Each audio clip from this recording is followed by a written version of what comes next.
पहला सूत्र। अष्टावक्र ने कहा, तू सब का एक दृष्टा है और सदा सचमुच मुक्त है। तेरा बंधन तो यही है कि तू अपने को छोड़ दूसरे को दृष्टा देखता है। यह सूत्र अत्यंत बहुमूल्य है। एक एक शब्द इसका ठीक से समझे। तू सबका एक दृष्टा है। एको दृष्टासि सर्वस्य और सदा सचमुच मुक्त है। साधारणतः हमें अपने जीवन का बोध दूसरों की आंखों से मिलता है। हम दूसरों की आंखों का दर्पण की तरह उपयोग करते हैं, इसलिए हम दृष्टा को भूल जाते हैं और दृश्य बन जाते हैं। स्वाभाविक भी है। छोटा बच्चा पैदा हुआ, उसे अभी अपना कोई पता नहीं। वो दूसरों की आंखों में झांक के ही देखेगा कि मैं कौन हूं। अपना चेहरा तो दिखाई पड़ता नहीं, दर्पण खोजना होगा। जब तुम दर्पण में अपने को देखते हो तो तुम दृश्य हो गए, दृष्टा न रहे। तुम्हारी अपने से पहचान ही कितनी है, उतनी जितना दर्पण ने कहा। मां कहती है बेटा सुंदर है, तो बेटा अपने को सुंदर मानता है। शिक्षक कहते हैं स्कूल में बुद्धिमान हो, तो व्यक्ति अपने को बुद्धिमान मानता है। कोई अपमान कर देता है, कोई निंदा कर देता है, तो निंदा का स्वर भीतर समा जाता है। इसलिए तो हमें अपना बोध बड़ा भ्रामक मालूम होता है, क्योंकि अनेक स्वर से मिलकर बना है, विरोधी स्वरों से मिलकर बना है। किसी ने कहा सुंदर हो और किसी ने कहा तुम और सुंदर। शकल तो देखो आईने में, दोनों स्वर भीतर चले गए, द्वंद्व पैदा हो गया। किसी ने कहा बड़े बुद्धिमान हो और किसी ने कहा तुम जैसा बुद्धू आदमी नहीं देखा। दोनों स्वर भीतर चले गए, दोनों भीतर जुड़ गए। बड़ी बेचैनी पैदा होगी, बड़ा द्वंद्व पैदा हो गया। इसलिए तो तुम निश्चित नहीं हो कि तुम कौन हो। इतनी भीड़ तुमने इकट्ठी कर ली है मतों की, इतने दर्पणों में झांका है और सभी दर्पणों में अलग अलग खबर थी। दर्पण तुम्हारे संबंध में थोड़ी खबर देते, दर्पण अपने संबंध में खबर देते। तुमने दर्पण देखे होंगे जिनमें तुम लंबे हो जाते, दर्पण देखे होंगे जिनमें तुम मोटे हो जाते, दर्पण देखे होंगे जिनमें तुम अति सुंदर दिखने लगते, दर्पण देखे होंगे जिनमें तुम अति कुरूप हो जाते, अष्टावक्र हो जाते। दर्पण में जो झलक मिलती है वो तुम्हारी नहीं है, दर्पण के अपने स्वभाव की। विरोधी बातें इकट्ठी होती चली जाती, इन्हीं विरोधी बातों के संग्रह का नाम तुम समझ लेते हो मैं। इसलिए तुम सदा कपते रहते हो, डरते रहते हो। लोग मत का कितना भय होता है, कहीं लोग बुरा ना सोचे, कहीं लोग ऐसा ना समझ ले कि मैं मूढ़ हूं, कहीं ऐसा ना समझ ले कि मैं असाधु हूं। लोग कहीं ऐसा ना समझ ले, क्योंकि लोगों के द्वारा ही हमने अपनी आत्मा निर्मित की। गुरुजीफ अपने शिष्यों से कहता था, अगर तुम्हें आत्मा को जानना हो तो तुम्हें लोगों को छोड़ना होगा। ठीक कहता था, सदियों से यही सद्गुरुओं ने कहा है। अगर तुम्हें स्वयं को पहचानना हो तो तुम्हें दूसरों की आंखों में देखना बंद कर देना होगा। मेरे देखे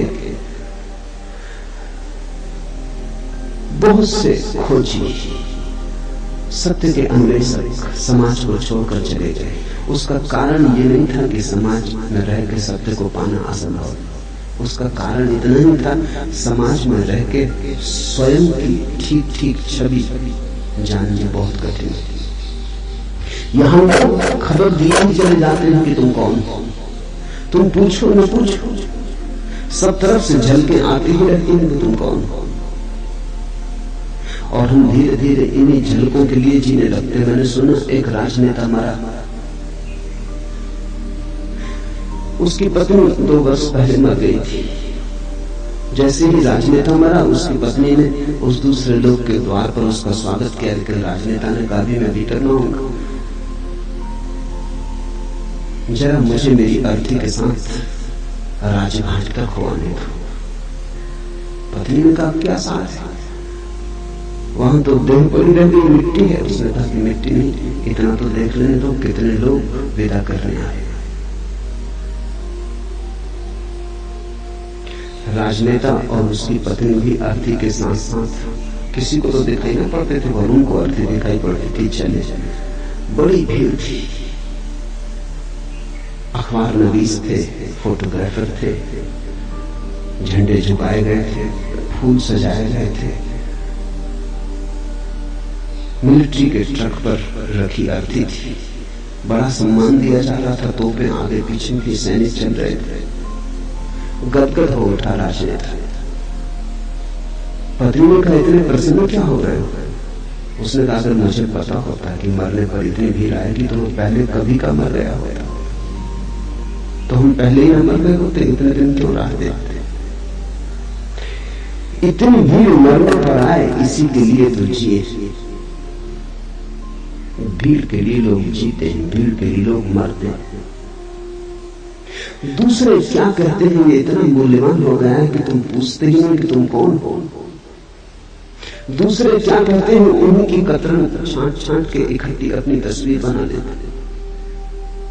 वो तस्वीर बड़ी टमाटोल रहती, क्योंकि लोगों के मन बदलते रहते और फिर लोगों के मन नहीं बदलते रहते, लोगों के कारण भी बदलते रहते।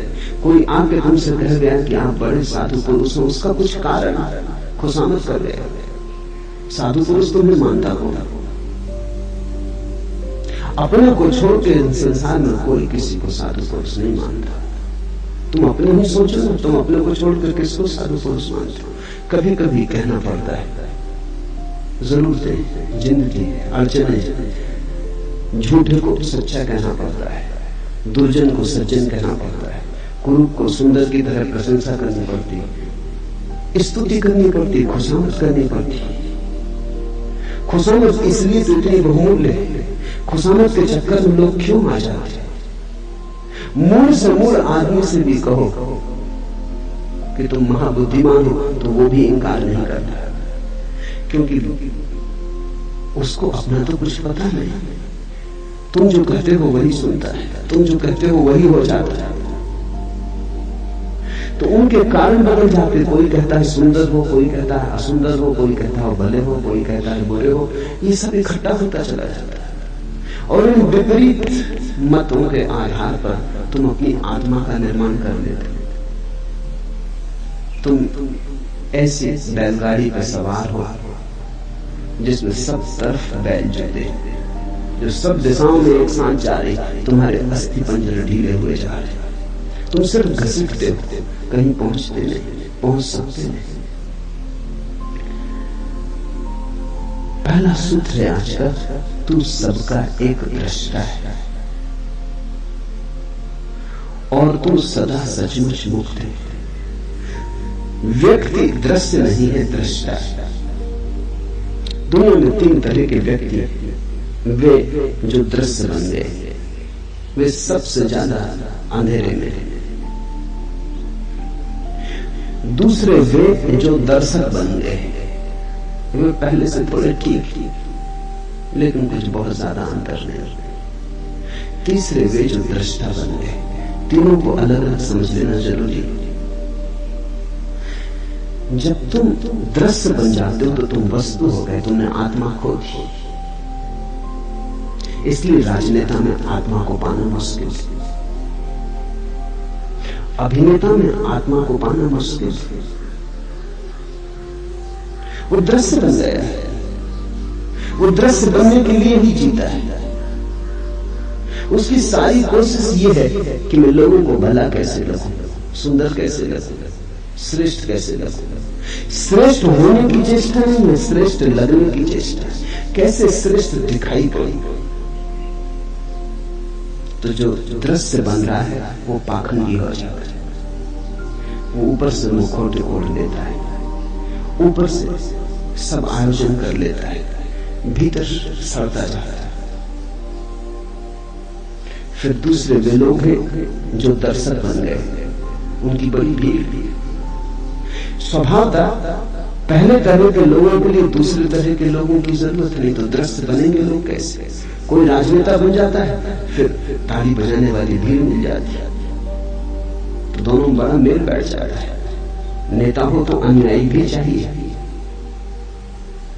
कोई नाच रहा हो तो दर्शक भी चाहिए, कोई गीत गा रहा हो तो सुनने वाले भी चाहिए। तो कोई दृश्य बनने में लगा है, कुछ दर्शक बन के रह गए। दर्शकों की बड़ी भीड़। पश्चिम के मनोवैज्ञानिक बड़े चिंतित थे, क्योंकि लोग बिल्कुल ही दर्शक होकर रह गए। फिल्म दिखाते, रेडियो खोल लेते, टेलीविजन के सामने बैठ जाते घंटों। अमेरिका में करीब करीब औसत आदमी 6 घंटे रोज टेलीविजन देख रहा है। फुटबॉल का मैच दिखाते, कुश्ती हो रही हो तो दिखाते, क्रिकेट हो तो दिखाते, ओलंपिक हो तो दिखाते। बस सिर्फ देखने वाले रह गए, खड़े हैं दर्शक की तरह राह के किनारे। राह की जीवन का जुलूस निकल रहा है, तुम देख रहे हो। कुछ है जो जीवन के जुलूस में सम्मिलित हो गए, वो जरा कठिन धंधा है, वहां बड़ी प्रतियोगिता है। जुलूस में सम्मिलित होना जरा मुश्किल है, बड़े संघर्ष और बड़े आक्रमण की जरूरत है। लेकिन जुलूस को देखने वालों की भी जरूरत है, वो किनारे खड़े देख रहे हैं। अगर वो न हो तो जुलूस भी विदा हो जाए। तुम थोड़ा सोचो, अगर अन्यायी न चले पीछे तो नेताओं का क्या होगा? अकेले झंडा ऊंचा रहे हमारा, बड़े बुद्धू मालूम पड़े, बड़े पागल मालूम पड़े। राह किनारे लोग चाहिए, भीड़ चाहिए, तो पागलपन भी ठीक मालूम पड़ता है। तुम थोड़ा सोचो, कोई देखने ना आए और क्रिकेट का मैच होता रहे, मैच के प्राण निकल गए। मैच के प्राण मैच में थोड़ी, वो देखने जो लाखों लोग इकट्ठे होते हैं उनमें। और आदमी अद्भुत, आदमी तो घुड़दौड़ देखने भी जाता। ये पूरा कोरेगांव पार घुड़दौड़ देखने वालों की बस्ती। ये बड़ी हैरानी की बात है, आदमी को दौड़ा और कोई घोड़ा देखने नहीं आता। घोड़े दौड़ते हैं, आदमी देखने जाते हैं। ये घोड़ों से भी कई बीती स्थिति हो गई। देखते ही देखते जिंदगी बीत जाती। दर्शक प्रेम करते नहीं तो फिल्म में प्रेम चलता है, वो देखते। नाचते नहीं तो कोई नाचता है, तुम देखते हो। गीत तुम नहीं गुनगुनाते, कोई गुनगुनाता है, तुम सुनते हो। तुम्हारा जीवन अगर नपुंसक हो जाए, अगर उसमें से सब जीवन ऊर्जा खो जाए, तो आश्चर्य क्या?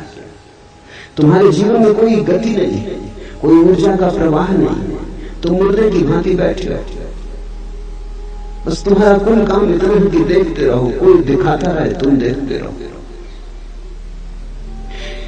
ये दो ही की बड़ी संख्या है दुनिया में, दोनों एक दूसरे से बंधे। मनोवैज्ञानिक कहते हैं दुनिया में हर बीमारी के 2 पहलू होते हैं। दुनिया में कुछ लोग जिनको मनोवैज्ञानिक कहते हैं मैसोचिस्ट, पर स्वदुखवादी, वो अपने को सताते हैं। और दुनिया में दूसरा एक वर्ग है जिसको मनोवैज्ञानिक कहते हैं सैडिस्ट, पर दुखवादी, दूसरे को सताते। दोनों की जरूरत है, इसलिए दोनों जब मिल जाते हैं तो बड़ा राग रंग चलता है। मनोवैज्ञानिक कहते हैं कि अगर पति दूसरों को सताने वाला हो और स्त्री खुद को सताने वाली हो, तो इससे बढ़िया जोड़ा और दूसरा नहीं होता।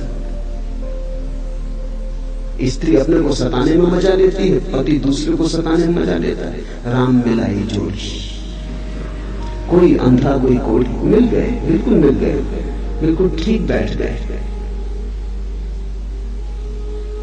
हर बीमारी के 2 पहलू होते हैं, दृश्य और दर्शक एक ही बीमारी के 2 पहलू। स्त्रियां आमतौर से दृश्य बनना पसंद करती, पुरुष आमतौर से दर्शक बनना पसंद करते। मनोवैज्ञानिकों की भाषा में स्त्रियों को वो कहते हैं एग्जिबिशनिस्ट, नुमाइशी। उनका सारा रस नुमाइश बनने में, मुल्ला नसरुद्दीन मक्खियां मार रहा था, बहुत मक्खियां हो गई, तो पत्नी ने कहा इनको हटाओ। आईने के पास मक्खियां मार रहा था, बोला कि एक जोड़ा, दो मादाएं बैठी। पत्नी ने कहा दोगे, तुमने पता कैसे चलाया कि नर है कि मादाएं? उनका घंटे भर से आईने पे बैठी, मादाएं होनी चाहिए, नर को आईने के पास क्या करना? स्त्रियां आईने से छूट नहीं पाती, आईना मिल जाए तो चुंबक की तरह खींच लेता है। सारी जिंदगी आईने के सामने बीत रही है, कपड़ों में, वस्त्रों में, सजावट में, श्रृंगार। और बड़ी हैरानी की बात है, इतने सज धज के निकलती हैं, फिर कोई धक्का दे तो नाराज हो, कोई धक्का ना दे तो भी दुखी होगी, क्योंकि धक्का देने के लिए इतना सज धजने का इंसान था तो प्रयोजन क्या था? पति के सामने स्त्रियां नहीं सजती, पति के सामने तो वो भैरवी बनी बैठी है, क्योंकि वहां धक्का मुक्का समाप्त हो चुका है। लेकिन घर के बाहर जाए तो बड़ी तैयारी करती, वहां दर्शक मिलेंगे, वहां दृश्य बनना है। मनुष्य को, पुरुष को मनोवैज्ञानिक कहते हैं वोयूर्स, उसकी सारी नजर देखने, उसका रस देखने। स्त्रियों को देखने में रस नहीं, दिखाने में रस। इसलिए तो स्त्री पुरुषों का जोड़ा बैठ जाता है, बीमारी के दो पहलू बिल्कुल एक साथ बैठ जाते हैं। और ये दोनों ही अवस्थाएं रुग्ण। अष्टावक्र कहते हैं मनुष्य का स्वभाव दृष्टा का है, न तो दृश्य बनना है और न दर्शक। अब कभी तुम ये भूल मत कर लेना, कई बार मैंने देखा है कुछ लोग ये भूल कर लेते हैं, वो समझते हैं दर्शक हो गए तो दृष्टा हो गए। इन दोनों शब्दों में बड़ा बुनियादी फर्क है। भाषा कोश में शायद फर्क ना हो, वहां दर्शक और दृष्टा का एक ही अर्थ होगा, लेकिन जीवन के कोश में बड़ा फर्क है। दर्शक का अर्थ है दृष्टि दूसरे पर है, और दृष्टा का अर्थ है दृष्टि अपने पर है। दृष्टि देखने वाले पर है तो दृष्टा, और दृष्टि दृश्य पर है तो दर्शक। बड़ा क्रांतिकारी भेद, बड़ा बुनियादी भेद है। जब तुम्हारी नजर दृश्य पर अटक जाती है और तुम अपने को भूल जाते हो तो दर्शक। जब तुम्हारी दृष्टि से सब दृश्य विदा हो जाते हैं, तुम ही तुम रह जाते हो, जागरण मात्र रह जाता, होश मात्र रह जाता, तो दृष्टा। तो दर्शक तो तुम तब हो जब तुम बिल्कुल विस्मृत हो गए, तुम अपने को भूल ही गए, नजर लग गई वहां सिनेमा हॉल में बैठे हो, 3 घंटे के लिए अपने को भूल जाते हो, याद ही नहीं रहती कि तुम कौन हो, दुख सुख चिंताएं सब भूल जाती। इसलिए तो भीड़ वहां पहुंचती।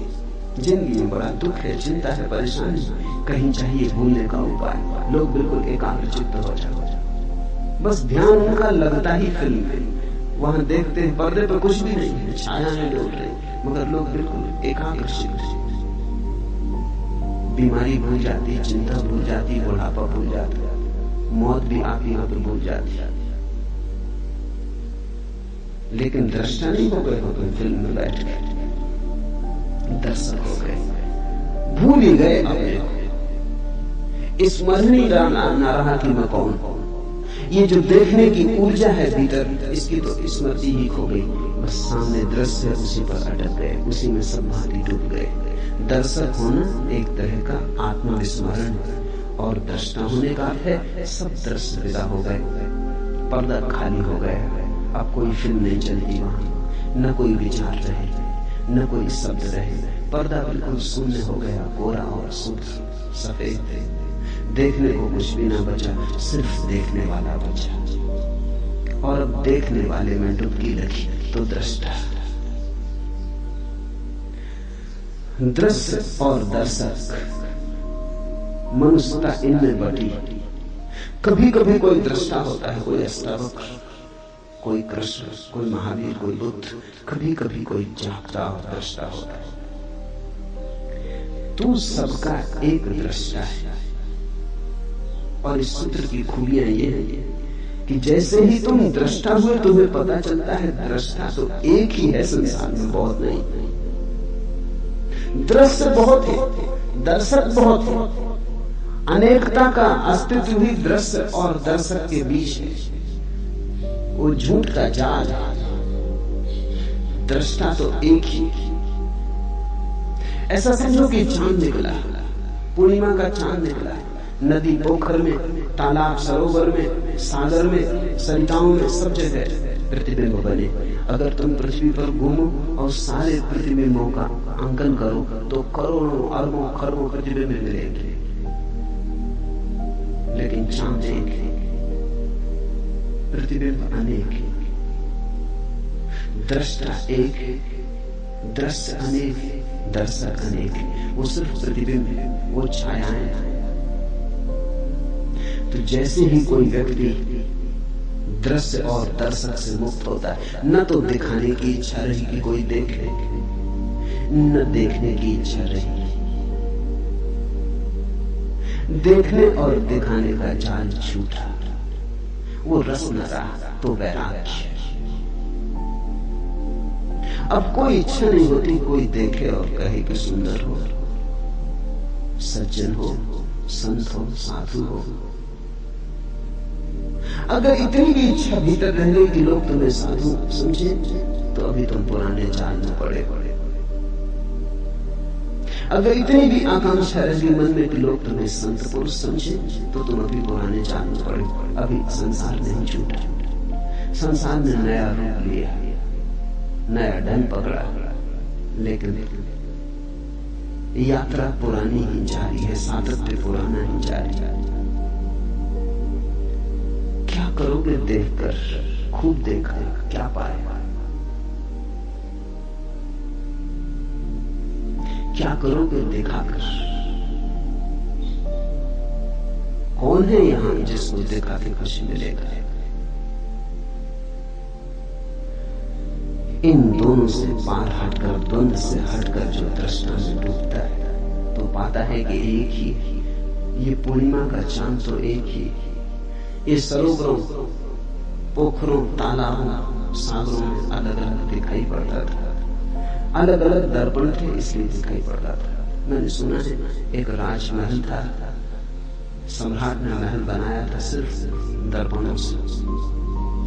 दर्पण ही दर्पण थे, अंदर कांच महल था। एक कुत्ता, सम्राट का खुद का कुत्ता रात बंद हो गया, भूत से अंदर रह गया। उस कुत्ते की अवस्था तुम समझ सकते हो क्या हुई होगी। वही आदमी की अवस्था है। उसने चारों तरफ देखा, कुत्ते ही कुत्ते थे, हर दर्पण में कुत्ता था। वो घबरा गया, वो भौंका। जब आदमी भयभीत होता है तो दूसरे को भयभीत करना चाहता है, शायद दूसरा भयभीत हो जाए तो अपना भय कम हो जाए। वो भौंका, लेकिन स्वभाव था वहां तो दर्पण ही थे। दर्पण से कुत्ते भौंके, आवाज उसी पर लौट आई, अपनी ही प्रतिध्वनि थी। रात भर भौंकता रहा, भागता और दर्पणों से जूझता, लहूलुहान हो गया। वहां कोई भी न था, अकेला था। सुबह मरा हुआ पाया गया, सारे भवन में खून के चिन्ह थे। उसकी कथा आदमी की कथा है। यहां दूसरा नहीं, यहां अन्य है ही नहीं। जो है अनन्य है, यहां एक है, लेकिन उस एक को जब तक तुम भीतर से न पकड़ लोगे ख्याल में ना आएगा। तू सबका एक दृष्टा है और सदा सचमुच मुक्त। अष्टावक्र कहते हैं सचमुच मुक्त है। इसे कल्पना मत समझना। आदमी बहुत अद्भुत है। आदमी सोचता है कि संसार तो सत्य है और ये सत्य की बातें सब कल्पना है। दुख तो सत्य मानता है, सुख की कोई किरण उतरे तो मानता है कोई सपना है, कोई धोखा है। मेरे पास लोग आते हैं, वो कहते हैं बड़ा आनंद मालूम हो रहा है, शक होता है ये कहीं भ्रम तो नहीं। दुख में इतने जन्मों जन्मों तक रहे कि भरोसा ही खो गया कि आनंद हो भी सकता है। आनंद असंभव मालूम होने लगा है और रोने का अभ्यास ऐसा हो गया है, दुख का ऐसा अभ्यास हो गया है, कांटों से ऐसी पहचान हो गई कि फूल अगर दिखाई भी पड़े तो भरोसा नहीं आता, लगता है सपना है, आकाश कुसुम, होगा नहीं, हो नहीं सकता।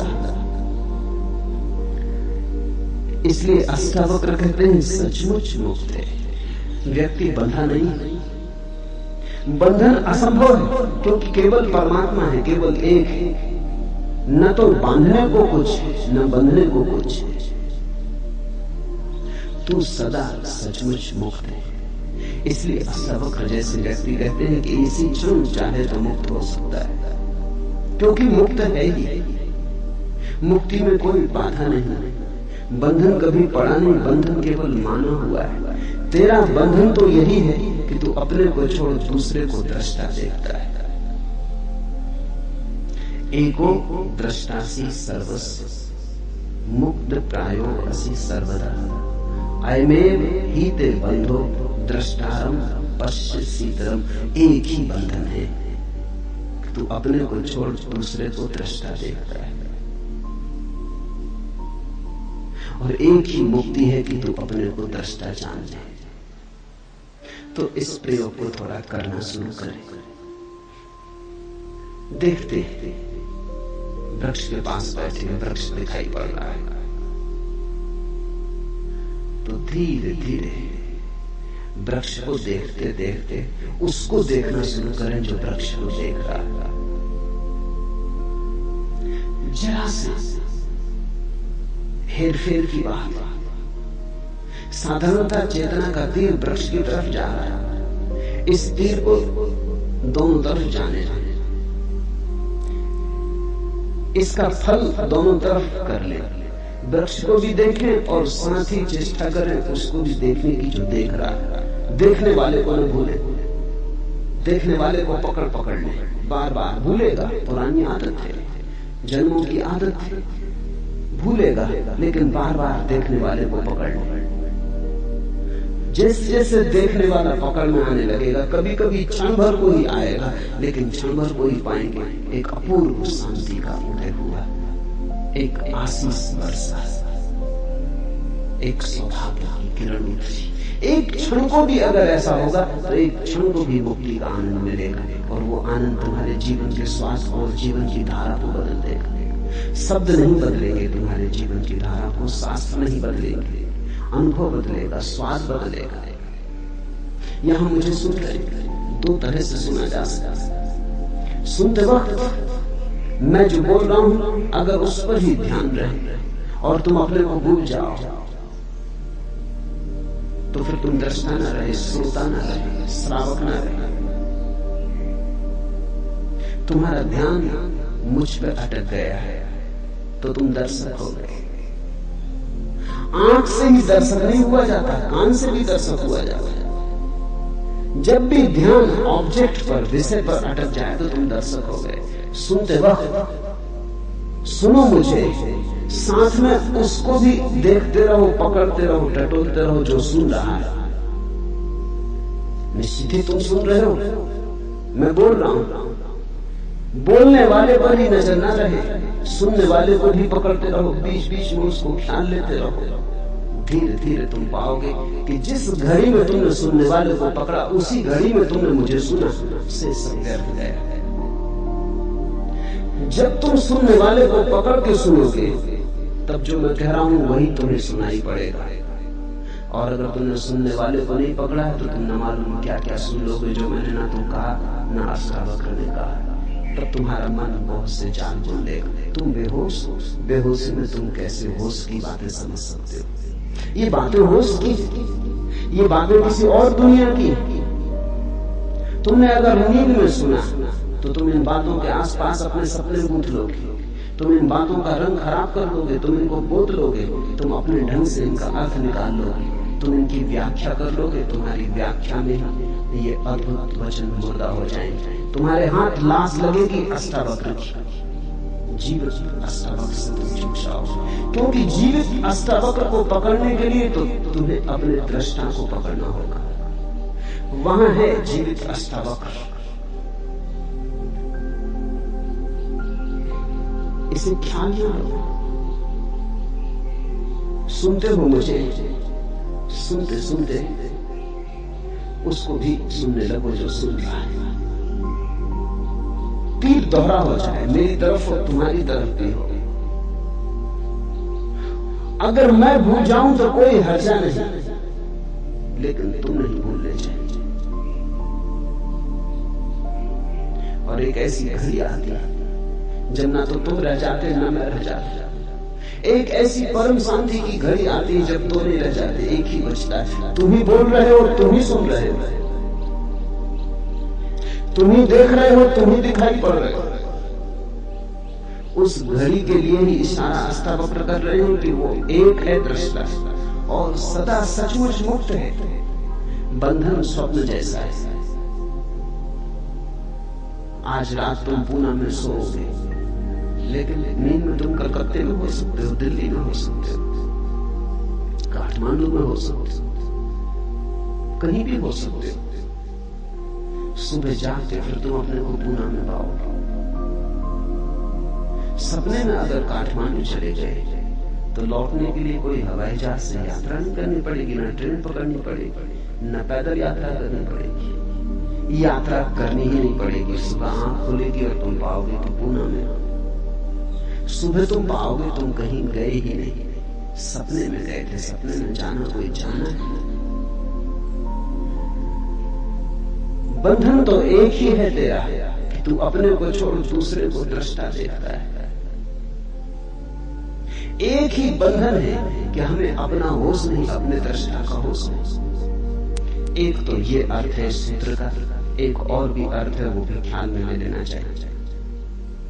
साधारणता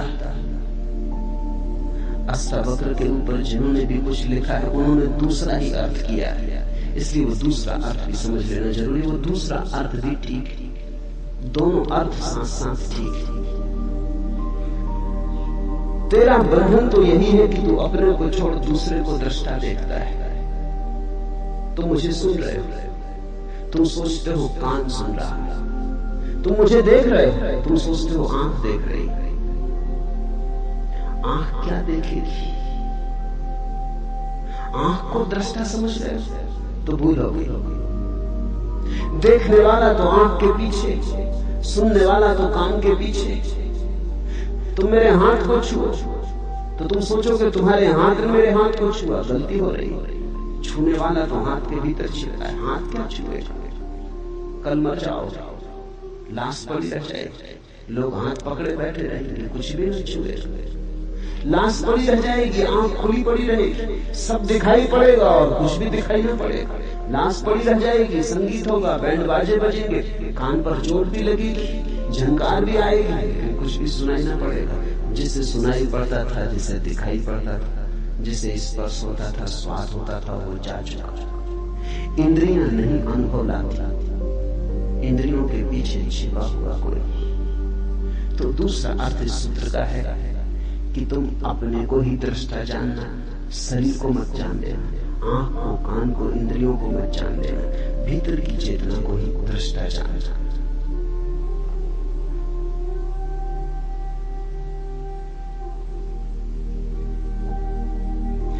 मैं करता हूं ऐसे अहंकार रूपी अत्यंत काले सर्प से दंशित हुआ तो मैं करता नहीं हूं ऐसे विश्वास रूपी अमृत को पीकर सुखी हो। अहम करता इति, मैं करता हूं ऐसे अहंकार रूपी अत्यंत काले सर्प से दंशित हुआ तो। हमारी मान्यता ही सब कुछ है। हम मान्यता के सपने में पड़े, हम अपने को जो मान लेते हैं वही हो जाते। ये बड़ी बड़ी विचार की बात है। ये पूरब के अनुभव का सार निचोड़। हमने जो मान लिया है अपने को वही हम हो जाते। तुमने अगर कभी किसी सम्मोहनविद को, हिप्नोटिस्ट को प्रयोग करते देखा हो तो तुम चौंके हो। अगर वो किसी व्यक्ति को सम्मोहित करके कह देता है पुरुष को कि तुम स्त्री हो, और फिर कहता है उठो चलो, तो वो आदमी स्त्री की तरह चलने लगता है। बहुत कठिन है स्त्री की तरह चलना, उसके लिए खास तरह का शरीर का ढांचा चाहिए। स्त्री की तरह चलने के लिए गर्भ की खाली जगह चाहिए पेट में, अन्यथा कोई स्त्री की तरह चल नहीं सकता। या बहुत अभ्यास करे तो चल सकता है। लेकिन कोई सम्मोहन व्यक्ति किसी को सुला देता है बेहोशी में, और कहता उठो तुम स्त्री हो पुरुष नहीं, चलो, वो स्त्री की तरह चलने लगता है। उसे प्याज पकड़ा देता है और कहता है ये सेव है, नाश्ता कर लो। वो प्याज का नाश्ता कर लेता है और उससे पूछो कैसा स्वाद, कहता बड़ा स्वादिष्ट। उसे पता भी नहीं चलता कि ये प्याज, उसे बास भी नहीं आती। सम्मोहन विदों ने अनुभव किया है, और अब तो ये वैज्ञानिक तथ्य है, इस पर बहुत प्रयोग हुए। मूर्छित सम्मोहन में मूर्छित व्यक्ति के हाथ में उठा के एक साधारण कंकर रख दो और कह दो अंगारा रख दिया, वो झटक के फेंक देता है, चीख मारता है कि जल गया। इतने तक भी बात होती तो ठीक था, लेकिन हाथ पर फफोला आ जा।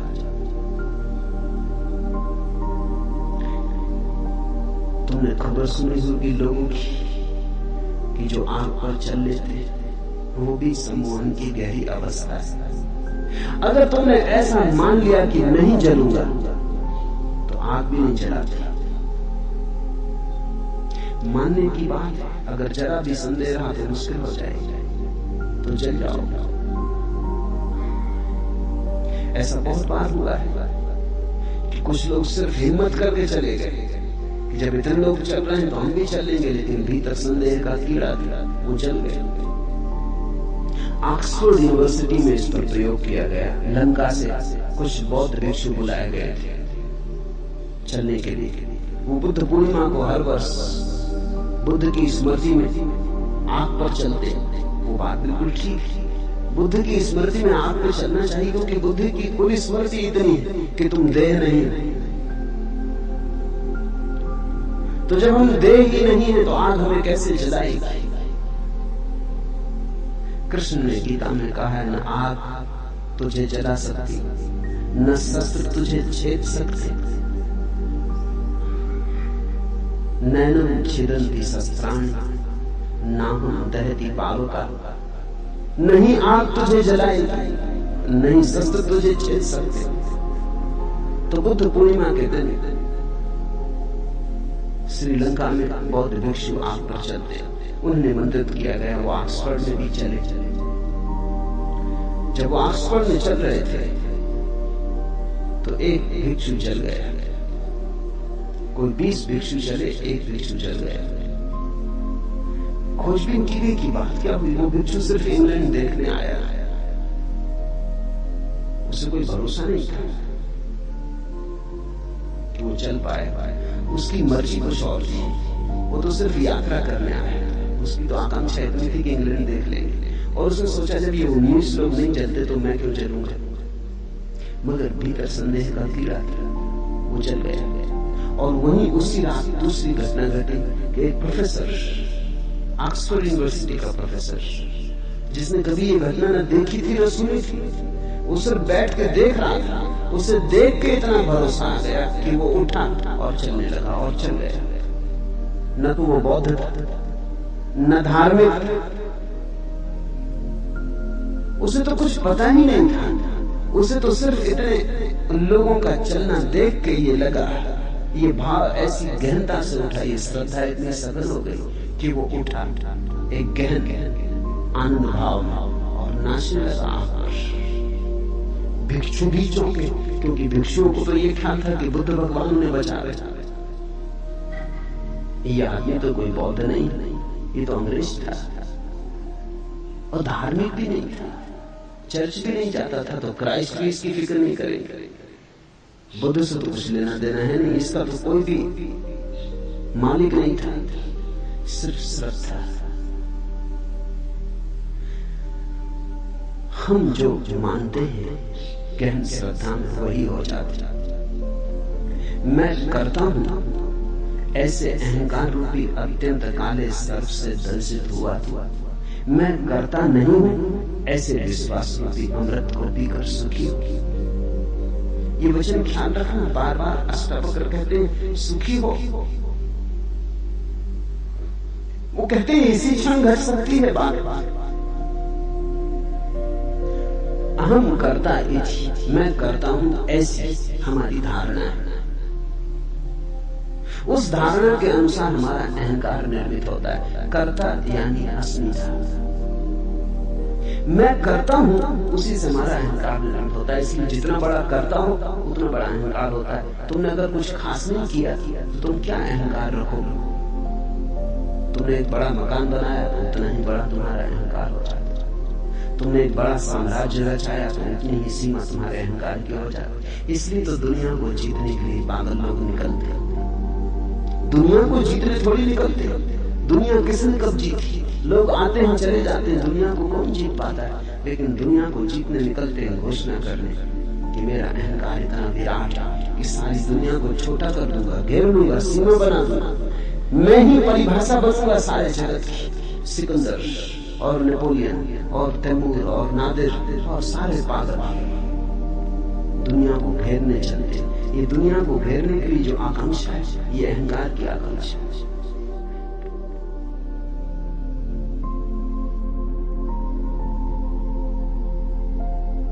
किसी को तुमने देखा मंत्री हो गया या मुख्यमंत्री हो गया, तब उसकी चाल देखी, फिर पद पर नहीं रहा तब उसको देखा, ऐसी खराब हालत हो जाती है पद से उतर के। आदमी वही है, बल खो जाता। वो जो अहंकार का विष जो गति दे रहा था, नशा दे रहा था, वो चाल में जो मस्ती आ गई थी, सिर ऊंचा उठ गया था, रीढ़ सीधी हो गई थी, वो सब खो जाता। क्या हो गया? एक क्षण पहले इतना बल मालूम होता था, एक क्षण बाद ऐसा निर्बल हो गया। राजनीतिक पदों से उतर के ज्यादा दिन जिंदा नहीं रहते। राजनीतिक जब तक जीतते हैं तब तक बलशाली रहते हैं, जैसे ही हारने लगते हैं वैसे ही बल खो जाता। मनोवैज्ञानिक कहते हैं कि लोग रिटायर होकर जल्दी मर जाते हैं। 10 साल का फर्क पड़ता है, थोड़ा बहुत फर्क नहीं। जो आदमी 80 साल जीता, वो जब 60 साल में रिटायर हो जाता है तो 70 में मर जाता है। वो 80 साल जी सकता है, कोई और कारण न था मरने का, लेकिन मरने का एक कारण मिल गया कि जब तुम कलेक्टर थे, कमिश्नर थे, पुलिस इंस्पेक्टर थे या कांस्टेबल ही सही, स्कूल के मास्टर ही सही, स्कूल के मास्टर की भी अकल होती, उसकी भी दुनिया होती। 30-40 लड़कों पर तो वो बांधेगा, उनको तो दबाए ही रखता है, वहां तो सम्राट ही होता है। कहते हैं जब औरंगजेब ने अपने बाप को कारागृह में बंद कर दिया तो उसके बाप ने कहा कि मुझे यहां मन नहीं लगता, तू एक काम कर, 30-40 छोटे छोटे लड़के भेज दे, तुम एक मदरसा खोल दो। कहते हैं औरंगजेब ने कहा कि बाप जेल में तो पड़ गया, लेकिन पुरानी सम्राट होने की अकड़ नहीं जाती, तो 30-40 लड़कों पे ही अभिमानित करेगा। उसने इंतजाम कर दिया। छोटा छोटा स्कूल का मास्टर थी, 30-40 लड़कों की दुनिया में तो राजा है। बड़े से बड़े राजा को भी इतना बल कहां होता है? कहो उठो तो उठते हैं लोग, कहो बैठो तो बैठते हैं लोग, सब उसके हाथ में। स्कूल का मास्टर ही सही, कलेक्टर हो, डिप्टी कलेक्टर हो, मिनिस्टर हो, कोई भी हो, जैसे ही रिटायर होता है वैसे ही बल खो जाता है। कोई रास्ते पर नमस्कार नहीं करता, अब कहीं भी उसकी कोई सार्थकता नहीं मालूम होती, वो फिजूल मालूम पड़ता है, जैसे कूड़े के ढेर पर फेंक दिया गया या कबाड़ खाने में डाल दिया गया। अब उसकी कहीं कोई जरूरत नहीं, जहां भी जाता है लोग उसको सहते, मगर उनके भाव से पता चलता है कि जाओ जी क्षमा करो, अब यहाँ किस लिए चले आए, अब दूसरा काम करने दो। वही लोग जो उसकी खुशामद करते थे रास्ते से कन्नी काट जाते, वही लोग जो उसके पैर दाबते थे अब दिखाई नहीं पड़ते। अचानक उसके अहंकार का गुब्बारा सिकुड़ जाता है, जैसे गुब्बारा फूट गया, हवा निकलने लगी, पंचर हो गया, सिकुड़ने लगता है, जीने में कोई अर्थ नहीं मालूम होता, मरने की आकांक्षा पैदा होने लगती, वो सोचने लगता है मर ही जाऊं, क्योंकि अब क्या सहारा। रिटायर होकर लोग जल्दी मर जाते, क्योंकि उनके जीवन का सारा बल तो उनके साम्राज्यों में था।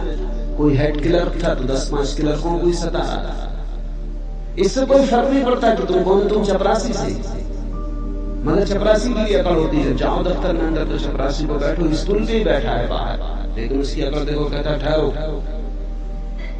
मुल्ला नसरुद्दीन कांस्टेबल का काम करता था। एक महिला को तेजी से कार चलाते हुए पकड़ लिया, जल्दी से निकाली नोटबुक, लिखने लगा। महिला ने कहा सुनो, बेकार लिखा पढ़ी मत करो, मेयर मुझे जानते, मगर वो लिखते ही रहा। महिला ने कहा कि सुनते हो कि नहीं, चीफ मिनिस्टर भी मुझे जानते, मगर वो लिखते ही रहा। फिर महिला ने आखिरी दांव मारा, उसने कहा सुनते हो कि नहीं, इंदिरा गांधी भी मुझे जानती है। मुल्ला ने कहा बकवास बंद करो, मुल्ला नसरुद्दीन तुम्हें जानता है। उस महिला ने कहा कौन मुल्ला नसरुद्दीन, मतलब? उसने कहा मेरा नाम मुल्ला नसरुद्दीन, अगर मैं जानता हूं तो कुछ हो सकता है, बाकी कोई भी जानता है, भगवान भी तुम्हें जानता हूं। ये रिपोर्ट लिखी जाएगी, ये मुकदमा चलेगा। हर आदमी की अपनी अकड़ है, कांस्टेबल की भी अपनी अकड़ है, उसकी भी अपनी दुनिया है, अपना राज्य, उसके भीतर फंसे कि वो सताएगा। अहंकार जीता है उस सीमा पर जो तुम कर सकते हो। इसलिए तुम देखना, अहंकारी आदमी हाँ कहने में बड़ी मजबूरी अनुभव करता है। तुम अपने में ही निरीक्षण करना। ये मैं कोई दूसरों को जांचने के लिए तुम्हें मापदंड नहीं दे रहा हूं, तुम अपना ही आत्मविश्लेषण करना। नहीं कहने में मजा आता, क्योंकि नहीं कहने में बल मालूम पड़ता है। बेटा पूछता माँ से जरा बाहर खेलाऊं, कहता नहीं, अभी बाहर खेलने में कुछ हर्जा भी नहीं है।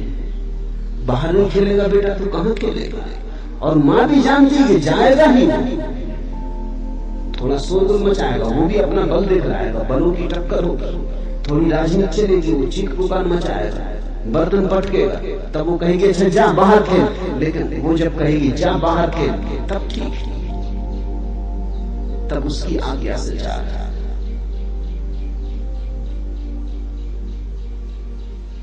मुल्ला नसरुद्दीन का बेटा बहुत उधम कर रहा था, उससे बार बार कह रहा था शांत होकर बैठ, देख मेरी आज्ञा मान, शांत होकर बैठ, अगर वो सुन नहीं रहा, कौन बेटा सुनता है?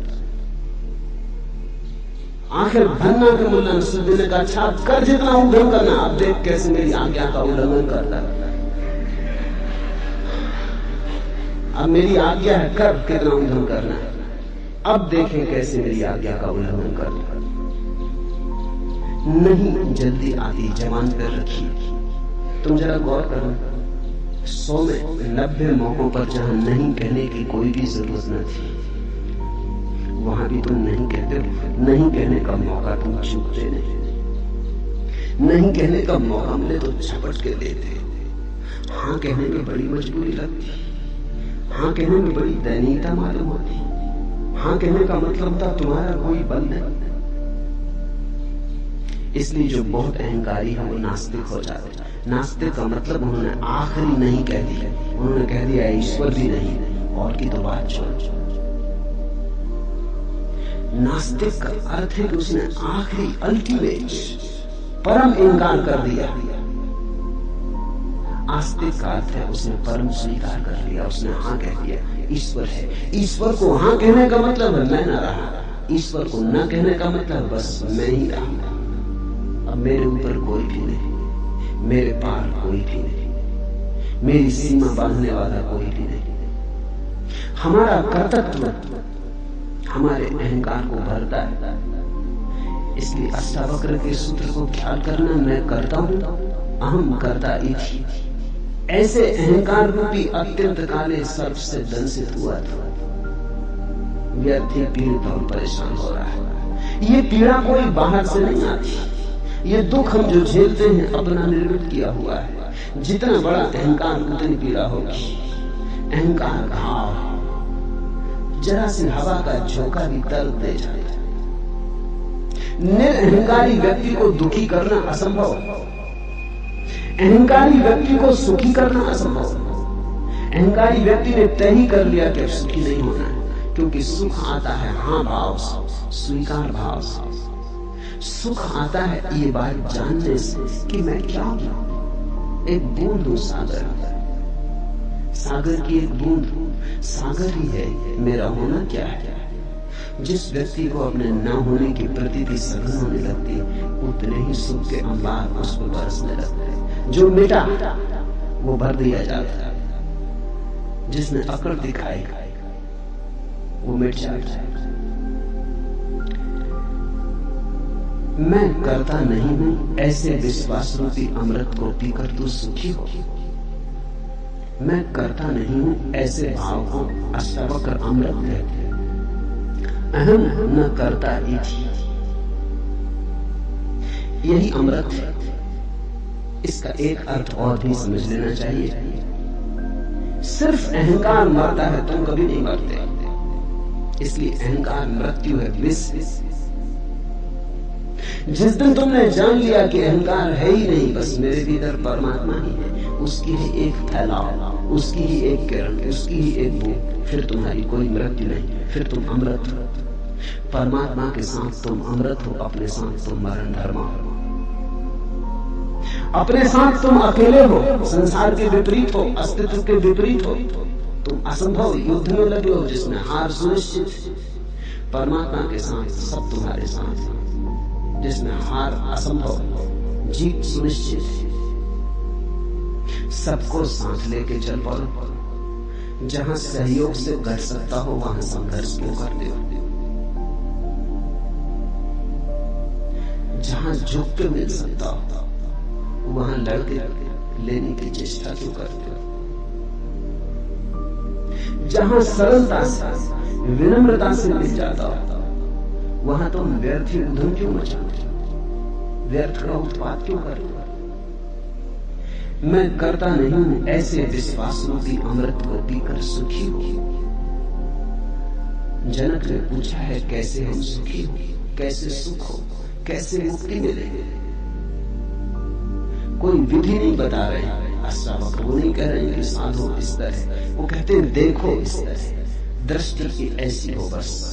ये सारा दृष्टि का ही उपद्रव है। दुखी हो तो गलत दृष्टि आधार है, सुखी होना है तो ठीक दृष्टि। विश्वास रूपी अमृत को पीकर सुखी हो, इसमें विश्वास की भी परिभाषा समझने जैसी है। अविश्वास का अर्थ होता है तुम अपने को समग्र के साथ एक नहीं मानते, उसी से संदेह उठता है। अगर तुम समग्र के साथ अपने को एक मानते हो तो कैसा अविश्वास? जहां ले जाएगा अस्तित्व वही सुख। न हम अपनी मर्जी आए न अपनी मर्जी जाते, न तो हमें जन्म का कोई पता है क्यों जन्मे, न हमें मृत्यु का कोई पता है क्यों मरेंगे, न हमसे किसी ने पूछा जन्म के पहले कि जन्मना चाहते हो, न हमसे कोई मरने के पहले पूछेगा कि मरोगे, मरने की इच्छा है। सब यहां हो रहा है, हमसे कौन पूछता है? हम व्यर्थ ही बीच में क्यों अपने को लाए? जिससे जीवन निकला है उसी में हम विसर्जित होंगे, और जिसने जीवन दिया है उस पर अविश्वास कैसा है? जहां से सुंदर जीवन का आविर्भाव हुआ है उस स्रोत पर अविश्वास कैसा है? जहां से ये फूल खिले, जहां ये कमल खिले, जहां ये चांदारे, जहां ये मनुष्य पशु पक्षी, जहां इतना गीत है, जहां इतना संगीत है, जहां इतना प्रेम है, उस पर अविश्वास है। विश्वास का अर्थ है हम अपने को विजाती नहीं मानते, परदेसी नहीं मानते, हम अपने को इस अस्तित्व के साथ एक मानते। इस एक की उद्घोषणा के होते ही जीवन में सुख की वर्षा हो जाती। ऐसे विश्वास रूपी अमृत को पीकर सुखी हो। विश्वास अमृतम पीत्वा सुखी भव। अभी हो जा सुखी, पीत्वा सुखी भव, इसी क्षण हो जा सुखी। मैं एक विशुद्ध बोध हूं, ऐसी निश्चय रूपी अग्नि से अज्ञान रूपी वन को जलाकर तू भी सुखी हो। अभी हो जा दुख के पार। एक छोटी सी बात को जान लेने से दुख विसर्जित हो जाता है कि मैं विशुद्ध बोध हूं, कि मैं मात्र साक्षी भाव, कि मैं केवल दृष्टा हूं। अहंकार का रोग एकमात्र रोग है। मैंने सुना है दिल्ली के एक कवि सम्मेलन में मुल्ला नसरुद्दीन भी सम्मिलित हुआ। जब कवि सम्मेलन समाप्त हुआ और संयोजक पारिश्रमिक बांटने लगे तो वो तृप्त न हुआ। पारिश्रमिक जितना वो सोचता था उतना उसे मिला नहीं। वो बड़ा नाराज हुआ। उसने कहा, जानते हो मैं कौन हूं? मैं पूना का कालिदास। संयोजक भी छठे लोग रहे होंगे। उन्होंने कहा, ठीक, लेकिन ये तो बताइए कि पूना के किस मोहल्ले के कालिदास? मोहल्ले मोहल्ले में कालिदास, मोहल्ले मोहल्ले में टैगोर। हर आदमी यही सोचता है कि अनूठी अद्वितीय प्रतिभा है उसकी। अरब में कहावत है कि परमात्मा जब किसी आदमी को बनाता तो उसके कान में कह देता, तुमसे बेहतर आदमी कभी बनाया ही नहीं। और ये सभी से कहता है। ये मजाक बड़ी गहरी है। और हर आदमी मन में यही ख्याल लिए जीता है कि मुझसे बेहतर आदमी कोई बनाया नहीं। मैं सर्वोत्कृष्ट कृति, कोई माने ना माने तो उनकी ना समझी, ऐसे मैं सर्वोत्कृष्ट कृति। इस दम्भ में जीता आदमी बड़े दुख पाता है, क्योंकि इस दम्भ के कारण वो बड़ी अपेक्षाएं करता है जो कभी पूरी नहीं होगी। उसकी अपेक्षाएं अनंत हैं, जीवन बहुत छोटा है। जिसने भी अपेक्षा बांधी वो दुखी होगा। इस जीवन को एक और ढंग से भी जीने की कला है अपेक्षा शून्य, बिना कुछ मांगे। जो मिल जाए उसके प्रति धन्यवाद से भरे हुए कृतज्ञ भाव से, वही वास्तविक की प्रक्रिया है। जो तुम्हें मिला है वो इतना है, मगर तुम उसे देखो तब ना। मैंने सुना है एक आदमी मरने जा रहा था। जिस नदी के किनारे वो मरने गया, एक सूफी फकीर बैठा हुआ था। उसने कहा, क्या कर रहे हो? वो कूदने को ही था। उसने कहा, रोको मत, बहुत हो गया, जिंदगी में कुछ भी नहीं, सब बेकार। जो चाहा नहीं मिला, जो नहीं चाहा वही मिला। परमात्मा मेरे खिलाफ, तो मैं भी क्यों स्वीकार करूं ये जीवन? उस फकीर ने कहा, ऐसा करो, एक दिन के लिए रुक जाओ, फिर मर जाना। इतनी जल्दी क्या? तुम कहते हो तुम्हारे पास कुछ भी नहीं। उसने कहा, कुछ भी नहीं। कुछ होता तो मरने क्यों आता? फकीर ने कहा, तुम मेरे साथ आओ, इस गांव का राजा मेरा मित्र है। वो ले गया फकीर को। फकीर उसे ले गया। उसने सम्राट के कान में कुछ कहा। सम्राट ने कहा, 1 लाख रुपए दूंगा। उस आदमी ने नहीं सुना। फकीर ने क्या कहा कान में, वो नहीं सुना। सम्राट ने कहा, 1 लाख रुपए दूंगा। फकीर आया और उस आदमी के कान में बोला कि सम्राट तुम्हारी दोनों आंखें 1 लाख रुपए में खरीदने को तैयार है, बेचते हो? उसने कहा, क्या मतलब? आंख और बेच दो लाख रुपए में? 10 लाख रुपए तो भी नहीं देने वाले। तो सम्राट के पास फिर गया। उसने कहा, अच्छा 11 लाख देंगे। उस आदमी ने कहा, छोड़ो जी, धंधा कर रहे हैं, आंख बेचेंगे क्यों? फकीर ने कहा, कान बेचोगे, नाक बेचोगे? ये सम्राट हर चीज खरीदने को तैयार है और जो दाम मांगो देने को तैयार। उसने कहा, नहीं, ये धंधा में करने नहीं, बेचेंगे क्यों? उस फकीर ने कहा, जरा देख, आंख तो 11 लाख में भी बेचने को तैयार है, और रात तो मरने जा रहा था और कह रहा था कि मेरे पास कुछ भी नहीं। जो मिला है वो हमें दिखाई नहीं पड़ता। जरा इन आंखों को तो ख्याल करो, ये कैसा चमत्कार है। आंख चमड़ी से बनी, चमड़ी का भी अंग, लेकिन आंख देख पाती कैसी पारदर्शी। असंभव संभव हुआ है। ये कान सुन पाते संगीत को, पक्षियों के कलरव, हवाओं के मरमर, सागर के शोर को। ये कान सिर्फ चमड़ी और हड्डी से बने। ये चमत्कार तो देखो। तुम हो ये इतना बड़ा चमत्कार कि इससे बड़ा और कोई चमत्कार क्या तुम सोच सकते हो? इस हड्डी मांस मज्जा की देह में चैतन्य का दिया जल रहा है। जरा इस चैतन्य के दिए का मूल्य तो आंको नहीं, लेकिन तुम्हारी इस पर कोई दृष्टि नहीं। तुम कहते हो हमें 100 रुपए की नौकरी मिलनी चाहिए थी, 90 रुपए की मिली, मरेंगे, आत्महत्या कर लेंगे।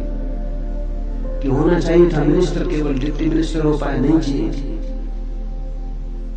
कि मकान बड़ा चाहिए था, छोटा मिला, कोई साथ रहने का नहीं। कि दिवाला निकल गया, कि बैंक में खाता खाली हो गया, अब जीने में सार क्या। कि एक स्त्री चाहिए थी वो न मिली, एक पुरुष चाहा था वो न मिला, बस अब मरेंगे। जितना तुम चाहोगे उतना ही तुम्हारे जीवन में दुख होगा। जितना तुम देखोगे कि बिना चाहे कितना मिला है, अपूर्व तुम्हारे ऊपर बरसा है, अकारण तुमने कमाया क्या है? क्या थी कमाई तुम्हारी जिसके कारण तुम्हें जीवन मिले? क्या है तुम्हारा अर्जन जिसके कारण क्षण भर तुम सूरज की किरणों में नाचो, चांद तारों से बात करो? क्या है कारण? क्या है तुम्हारा बल? क्या है प्रमाण तुम्हारे बल का कि हवाएं तुम्हें छुए और तुम गुनगुनाओ, आनंद मग्न हो, कि ध्यान संभव हो सके? इसके लिए तुमने क्या किया है? यहां सब तुम्हें मिला है प्रसाद रूप, फिर भी तुम परेशान हो, फिर भी तुम कहे चले जाते हो, फिर भी तुम उदास हो। जरूर अहंकार का रोग खाए चला जा रहा है, वही सबको पकड़े हुए। मैंने सुना है एक परिवार के सभी सदस्य फिल्मों में काम करते थे। एक बार परिवार का मुखिया अपने पारिवारिक डॉक्टर के पास आया और बोला, डॉक्टर साहब, मेरे बेटे को छूत की बीमारी, स्कारलेट फीवर, और वह मानता है कि उसने घर की नौकरानी को चूमा। आप घबराइए नहीं, डॉक्टर ने सलाह दी, जवानी में खून जोश मारता ही। आप समझे नहीं डॉक्टर, वो आदमी बोला और थोड़ा बेचैन होकर, सच बात यह है कि उसके बाद मैं भी उस लड़की को चूम चुका हूं। तब तो मामला कुछ गड़बड़ नजर आता है। डॉक्टर ने स्वीकार किया। अभी क्या गड़बड़ है डॉक्टर साहब? उसके बाद मैं अपनी पत्नी को भी 2 बार चूम चुका हूं। इतना सुनते ही डॉक्टर अपनी कुर्सी से उछल के चिल्लाया, तब तो मारे गए, तब तो ये वाहियात बीमारी मुझे भी लग चुकी होगी। वो उनकी पत्नी को चूम चुके। ऐसी बीमारी फैलती चली जाती है। अहंकार छूत की बीमारी। जब बच्चा पैदा होता है तो कोई अहंकार नहीं होता, बिल्कुल निरअहकार, निर्दोष होता है। खुली किताब होता है, कुछ भी लिखावट नहीं होती, खाली किताब होता है। फिर धीरे धीरे अक्षर लिखे जाते, फिर धीरे धीरे अहंकार निर्मित किया जाता है। माँ बाप, परिवार, समाज, स्कूल, विश्वविद्यालय फिर उसके अहंकार को मजबूत करते चले जाते हैं। ये सारी प्रक्रिया हमारे शिक्षण की और संस्कार की, सभ्यता और संस्कृति की बस एक बीमारी को पैदा करती है, अहंकार को जन्माती है। ये अहंकार फिर जीवन भर हमारे पीछे प्रेत की तरह लगा रहता है। अगर तुम धर्म का ठीक अर्थ समझना चाहो तो इतना ही है, समाज, संस्कृति, सभ्यता तुम्हें जो बीमारी दे देते हैं, धर्म उस बीमारी की औषधि है और कुछ भी नहीं। धर्म समाज विरोधी, सभ्यता विरोधी, संस्कृति विरोधी है। धर्म बगावत है, धर्म क्रांति। धर्म की क्रांति का कुल अर्थ इतना ही है कि तुम्हें जो दे दिया है दूसरों ने, उसे किस भांति तुम्हें सिखाया जाए कि तुम उसे छोड़ दो, उसे पकड़ के मत चलो। वही तुम्हारी पीड़ा है, वही तुम्हारा नर्क है। अहंकार के अतिरिक्त जीवन में और कोई बोझ नहीं, अहंकार के अतिरिक्त जीवन में और कोई बंधन जंजीर नहीं। मैं एक विशुद्ध बोध हूं, ऐसी निश्चय रूपी अग्नि से अज्ञान रूपी वन को जलाकर तू बीत सुख हो, सुखी हो। अहंकार का अर्थ है अपने चैतन्य को किसी और चीज से जोड़ लेना। एक आदमी कहता है कि मैं बुद्धिमान हूं, तो उसने बुद्धिमानी से अपने अहंकार को जोड़ लिया, तो उसकी चेतना अशुद्ध हो गई। तुमने देखा दूध में कोई पानी मिला देता है तो हम कहते हैं दूध अशुद्ध हो गया, लेकिन अगर पानी मिलाने वाला कहे कि हमने बिल्कुल शुद्ध पानी मिलाया, फिर तब भी तुम कहोगे अशुद्ध हो गया। शुद्ध पानी मिला गया, अशुद्ध ये थोड़ी सवाल, पानी मिलाया, इससे कोई फर्क नहीं पड़ता कि तुमने शुद्ध पानी मिलाया, तो भी दूध तो अशुद्ध हो गया। और अगर गौर करो तो दूध ही अशुद्ध नहीं हुआ, पानी भी अशुद्ध हो गया। पानी और दूध दोनों शुद्ध थे, अलग अलग मिलकर अशुद्ध हो गए। विपरीत और विजातीय और अन्य से मिलकर उपद्रव होता है। चैतन्य जैसे ही अपने से भिन्न से मिल जाता है। तुमने कहा मैं बुद्धिमान हूं, बुद्धि यंत्र है, उसका उपयोग करो, बुद्धिमान मत बनो। यही बुद्धिमानी है, बुद्धिमान मत बनो। तुमने कहा मैं बुद्धिमान हूं, उपद्रव शुरू हुआ, दूध पानी से मिल गया। फिर तुम्हारी बुद्धि कितनी ही शुद्ध हो, इससे कोई फर्क नहीं पड़ता। तुमने कहा मैं चरित्रवान, दूध पानी से मिल गया। अब तुम्हारा चरित्र कितना ही शुद्ध हो, इससे कुछ फर्क नहीं पड़ता। दुष्चरित्र और सच्चरित्र दोनों के अहंकार होते हैं। मैंने सुना है पुरानी कहानी कि जार के जमाने में रूस में साइबेरिया में 3 कैदी बंद थे और तीनों में सदा विवाद हुआ करता था कि कौन बड़ा अपराधी, और तीनों में सदा विवाद हुआ करता था कि कौन ज्यादा दिन से जेल भोग रहा है। जेल में अक्सर ये होता, लोग वहां भी बढ़ा चढ़ा के बताते। ऐसे नहीं कि तुम अपना बैंक बैलेंस बढ़ा चढ़ा के बता दो, और मेहमान आ जाते तो घर में पड़ोस से फर्नीचर मांग के वो गलीचे बिछा देते। तुम ही धोखा देते हो। ऐसा नहीं है कि तुम ही दूसरों को देख के कुछ जोर जोर से हरे राम करने लगते हो, कि कोई आ जाए तो प्रार्थना लंबी हो जाती है, पूजा की घंटियां जोर से बजने लगती हैं, कोई ना आए जल्दी निपटा लेते हो। ऐसा तुम ही करते हो, ऐसा नहीं। मेहमान घर में हो तो तुम मंदिर चले जाते हो, क्योंकि मेहमानों पर धार्मिक होने का प्रभाव डालना। कैदी भी कारागृह में इसी तरह करते। उन 3 कैदियों में विवाद होता था। एक दिन पहले कैदी ने कहा कि मैं जब जेल में आया था, जब मुझे साइबेरिया के जेल में डाला गया, तब मोटर गाड़ी नहीं चलती थी। दूसरे ने कहा इसमें क्या रखा है, मैं जब डाला गया तब बैलगाड़ी तक नहीं चलती। तीसरे ने कहा बैलगाड़ी क्या होती। ये सिद्ध करने की कोशिश कर रहे हैं कि कौन कितने प्राचीन समय से जेल में पड़ा हुआ। इसमें भी इनका। मैंने सुना है एक जेल में एक नया अपराधी आया, जिस कोठरी में उसे भेजा गया था उस कोठरी में पहले से एक दादा पहले से ही चले थे। उन दादा ने पूछा कि कितने दिन रहेगा, कि ये कोई 20 साल की सजा हुई। उसने कहा तू दरवाजे पे रहे, तुझे जल्दी निकलना पड़ेगा, तू दरवाजे के पास ही अपना बिस्तर लगा देता। अपराधी का भी अहंकार है, बुरे के साथ भी आदमी अपने अहंकार को भरता है, भले के साथ भी भरता है। लेकिन दोनों स्थितियों में चैतन्य अशुद्ध हो जाता है। अष्टावक्र कहते हैं मैं एक विशुद्ध बोध हूं, न तो मैं बुद्धिमान हूं, न मैं चरित्रवान हूं, न मैं चरित्रहीन हूं, न मैं सुंदर हूं, न मैं असुंदर हूं, न मैं जवान हूं, न मैं बूढ़ा हूं, न गोरा न काला, न हिंदू न मुसलमान, न ब्राह्मण न शूद्र। मेरा कोई तादाद नहीं है, मैं इन सबको देखने वाला। जैसे तुमने दिया जलाया अपने घर में, तो दिए की रोशनी टेबल पे भी पड़ती, कुर्सी पे भी पड़ती, दीवार पे भी पड़ती, दीवार घड़ी पे भी पड़ती, फर्नीचर पे, अलमारी पर, कालीन पर, फर्श पर, छप्पर पर, सब पे पड़ती। तुम बैठे तुम पे भी पड़ती। लेकिन ज्योति न तो दीवार है, न छप्पर है, न फर्श है, न टेबल है, न कुर्सी। सब रोशन है उस रोशनी में, लेकिन रोशनी अलग अलग। शुद्ध चैतन्य तुम्हारी रोशनी, तुम्हारा बोध है। वो बोध तुम्हारी बुद्धि पर भी पड़ता है, तुम्हारी देह पर भी पड़ता है, तुम्हारे कृत्य पर भी पड़ता है, लेकिन तुम में से कोई भी नहीं। जब तक तुम अपने को किसी से जोड़ के जानोगे तब तक अहंकार पैदा होगा। अहंकार है चेतना का किसी अन्य वस्तु से तादाद।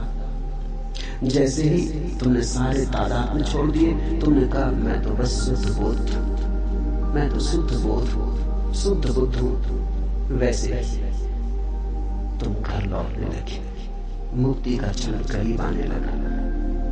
अष्टावक्र कहते हैं विशुद्ध बोध हूं ऐसी धारणा, अहम एका विशुद्ध बोधातिथि, ऐसे निश्चय रूपी अग्नि से। ये क्या है निश्चय रूपी बात? सुन के ये निश्चय न होगा, केवल बुद्धि से समझ के ये निश्चय न होगा। ऐसा तो बहुत बार तुमने समझ लिया, फिर भूल जाते हो।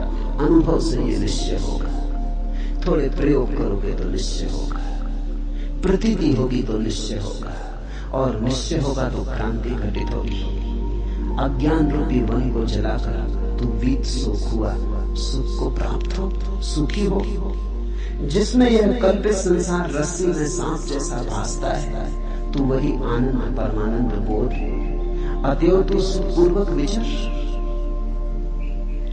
यहां दुख का कोई कारण ही नहीं है।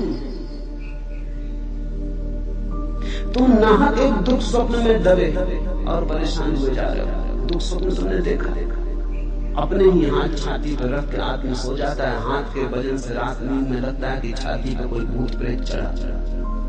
अपने ही हाथ रखे छाती, उनका ही वजन बढ़ रहा है, लेकिन निद्रा में वही वजन भ्रांति बन जाती है। या अपना ही तकिया रख लिया अपनी छाती पर, लगता है पहाड़ गिर गए। चीखता चिल्लाता, चीख भी नहीं निकलती, हाथ पैर हिलाना चाहता, हाथ पैर भी नहीं हिलते, ऐसी घबराहट बैठ जाती। फिर जब नींद भी टूट जाती है तो भी पाता पसीना पसीना।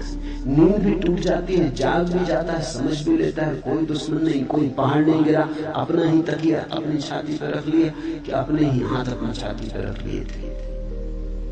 तो भी सांस धक धक चल रही है, जैसे नीरों दौड़ के आया। सपना टूट गया, फिर भी अभी तक परिणाम जारी। जिसको हम ये संसार के दुख कह रहे हैं, वो हमारी बोध की भ्रांतियां हैं, जिसमें यह कल्पित संसार रस्सी में सांप जैसा भासता है। तुमने देखा कभी रस्सी पड़ी हो रास्ते पर अंधेरे में, बस सांप का ख्याल आ जाता, ख्याल आ गया तो रस्सी पर सांप आरोपित हो गए, भागे, चीख पुकार मचा दी। हो सकता है दौड़ने में गिर पड़ो, हाथ पैर तोड़ लो, तो बाद में पता चले कि सिर्फ रस्सी थी, बेनाहक दौड़े। लेकिन फिर क्या होता, हाथ पैर तोड़ चुके। लेकिन अगर तुम्हारे पास थोड़ा सा भी बोध का दिया हो, प्रकाश हो थोड़ा, तो अंधेरे से अंधेरी रात में भी तुम बोध के दिए से देख पाओगे कि रस्सी रस्सी है, सर्प नहीं। इस बोध में ही आनंद और परमानंद का जन्म होता है। अतएव तू सुखपूर्वक विचर। तेरे पास सूत्र है, तेरे पास ज्योति है, ज्योति को तूने नाहक के पर्दों में ढांका। पर्दे हटा, घूंघट के पट खोल, विचार के, वासना के, अपेक्षा के, कल्पनाओं के, सपनों के पर्दे हटाओ। वे ही है घूंघट, घूंघट को हटाओ, खुली आंख से देखो। लोग बुर्के ओढ़े बैठे, उन बुर्कों के कारण कुछ दिखाई नहीं पड़ता, धक्के खा रहे, गड्ढों में गिर रहे। वही आनंद परमानंद बोध है। अतएव तू सुखपूर्वक विचर। यत्र विश्वमिदं भाति कल्पितम रज्जु सर्ववत् आनंद परमानंदा सा बोधस्त्वं सुखं चर। आनंद परमानंद बोधा त्वं सुखं चर। इस थोड़े से बोध को समझ लो, पकड़ लो, पहचान लो, फिर विचरण करो सुख में। ये अस्तित्व परम आनंद है। इस अस्तित्व में दुख जाना नहीं, दुख तुम्हारा निर्मित किया हुआ है। कठिन है समझना ये बात, क्योंकि हम इतने दुख में जी रहे हैं, हम कैसे माने कि दुख नहीं। वो जो रस्सी को देख के भाग गया है, वो भी नहीं मानता कि सर्प नहीं है। वो जो हाथ रख के छाती पे पड़ा है और सोचता है पहाड़ गिर गया, वो भी उस क्षण में तो नहीं मान सकता कि पहाड़ नहीं गिर गया। वैसी ही हमारी दशा है। क्या करें? थोड़े दृश्य से दृष्टा की तरफ चले। देखें सब, लेकिन देखने वाले को न भूलें। सुने सब, सुनने वाले को न भूलें। करें सब, लेकिन स्मरण रखें कि करता नहीं। बुद्ध कहते थे चलो राह पर, और स्मरण रखो कि भीतर कोई चल नहीं रहा है। भीतर सब अचल है। ऐसा ही है कि गाड़ी के चाक को चलते देखा, कील तो ठहरी रहती, चाक चलता जाता है। ऐसे ही जीवन का चाक चलता है, कील तो ठहरी हुई। कील हो तो मुक्ति का अभिमानी मुक्त है और बद्ध का अभिमानी बद्ध। क्योंकि इस संसार में यह लोकोक्ति सच है कि जैसी मति वैसी गति। ये सूत्र मूल्यवान है। मुक्ति का अभिमानी मुक्त है। जिसने जान लिया कि मैं मुक्त हूं, वो मुक्त है। मुक्ति के लिए कुछ और करना नहीं, इतना जानना ही है कि मैं मुक्त हूं। तुम्हारे करने से मुक्ति ना आएगी, तुम्हारे जानने से मुक्ति आएगी। मुक्ति कृत्य का परिणाम नहीं, ज्ञान का फल है। मुक्ति का अभिमानी मुक्त है और बद्ध का अभिमानी बद्ध। जो सोचता है मैं बंधा हूं, वो बंधा है। जो सोचता है वो मुक्त हूं, वो मुक्त है। तुम जरा करके भी देखो, एक 24 घंटे ऐसा सोचते देखो कि चलो 24 घंटे यही सही, मुक्त हो। 24 घंटे मुक्त रहते देख लो, तुम बड़े चकित होगे। तुम्हें खुद ही भरोसा ना आएगा कि अगर तुम सोच लो मुक्त हो तो कोई नहीं बांधने वाला है, तो तुम मुक्त हो। तुम सोच लो कि बंधा हूं तो हर चीज बांधने वाली है। मेरे एक मित्र थे, मेरे साथ प्रोफेसर थे। होली के दिन थे, भांग पी ली, रास्ते पर शोरगुल मचा दिया, हुल्लड़ कर दिया। बड़े सीधे आदमी थे। सीधे आदमी के साथ खतरा है। उसके भीतर काफी तबा पड़ा है। उपद्रवी नहीं थे, नाम भी उनका भोले राम था। भोले भाले आदमी थे। भोले भाले आदमी के साथ एक खतरा है, भांग वगैरह से बचना चाहिए। क्योंकि वो भोला भालापन जो ऊपर ऊपर है, भांग ने तो डुबा दिया। भीतर जो दबा पड़ा था, जिंदगी भर में जो नहीं किया था, वो सब निकल आया। सड़क पर गए, शोर मचाया, उपद्रव कर दिया, किसी स्त्री के साथ छेड़छाड़ कर दी, पकड़ लिए गए, थाने में बंद कर दिया। अंग्रेजी के प्रोफेसर थे। रात को 2 बजे आदमी मेरे पास आया और उसने कहा कि आपके मित्र पकड़ गए। और उन्होंने खबर भेजी कि निकालो, सुबह के पहले निकालने तो मुश्किल हो जाएगी। बामुश्किल उनको निकाल पाए। सुबह होते होते निकाल तो लाए, लेकिन वो ऐसे घबरा गए। सीधे साधे आदमी वो ऐसे घबरा गए कि बस मुश्किल खड़ी हो गई। 3 महीने उन्होंने ऐसा कष्ट भोगा। सड़क से पुलिस वाला निकले कि वो छुप जाए, तो वो आ रहा पकड़। मेरे साथ एक ही कमरे में रहते थे। रात पुलिस वाला सीटी बजाए, वो बिस्तर के नीचे हो जाए। कर क्या रहे? आ रहे हो। फिर तो हालत ऐसी बिगड़ गई कि वो ना मुझे सोने देना, खुद सोने। जब वो सुना तुमने, वो लोग हवा में खबर है, आवाज आ रही रेडियो पर। वो लोग यहाँ वहां खबर भेज रहे कि बोला राम कहाँ? बोला राम तुम सो जाओ। वे सो कैसे जाए? जीवन खतरे में।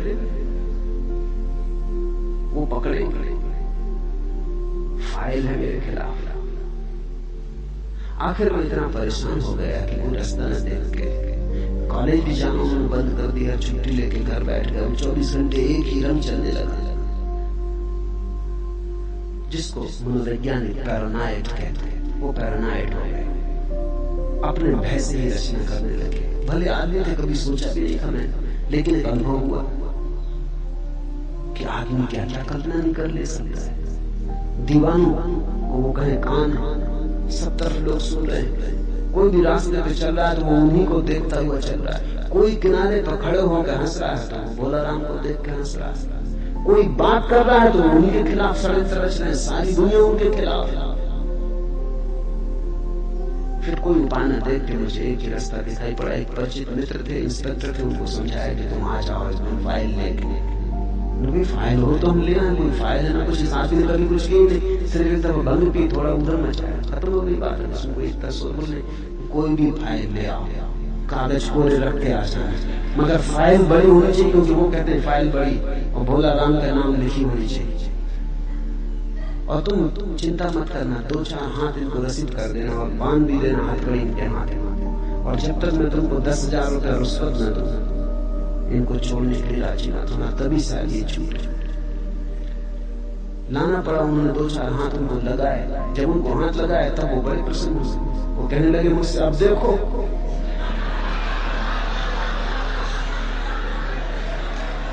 जो मैं कहता था हुआ कि नहीं। ये रही फाइल, बड़े बड़े अक्षरों में भोला राम लिखा है। अब बोलो, वो सब समझदारी की बातें कहां गई। अब ये हो रहा है, चले भोला राम, हथकड़ी भी डाल दे। मगर एक तरह से वो प्रसन्न थे, एक तरह से दुखी थे, रो रहे थे, मगर एक तरह से प्रसन्न थे कि उनकी धारणा सही सिद्ध हुई। आदमी ऐसा पागल है, तुम्हारे दुख की धारणा भी सही सिद्ध हो तो तुम्हारे अहंकार को तरक्की मिलती है। देखो मैं सही सिद्ध हुआ। उनका पूरा भाव ये था कि सबको गलत सिद्ध कर दिया, सब समझाने वाले, कोई सही सिद्ध नहीं हुआ, आखिर में सही सिद्ध हुआ। मुझसे समझाया बुझाया, इंस्पेक्टर को कह रहा था जल्दी मत मान जाना, नहीं तो वो सोचेंगे कि कोई जालसाजी। वो कहा कि ये हो ही नहीं सकता, ये तो आजन्म सजा होगी। बस वो जब ये इस तरह की बातें कहें, वो मेरी तरफ देखेंगे, कहो बहुत मुश्किल से समझा बुझा के हाथ पर जोड़ के नोट की गड्डियां उनको दी, फाइल जलाई सामने। उस दिन से भोला राम मुक्त हो गए, ठीक हो, सब खत्म हो गया मामला। करीब करीब ऐसी अवस्था है।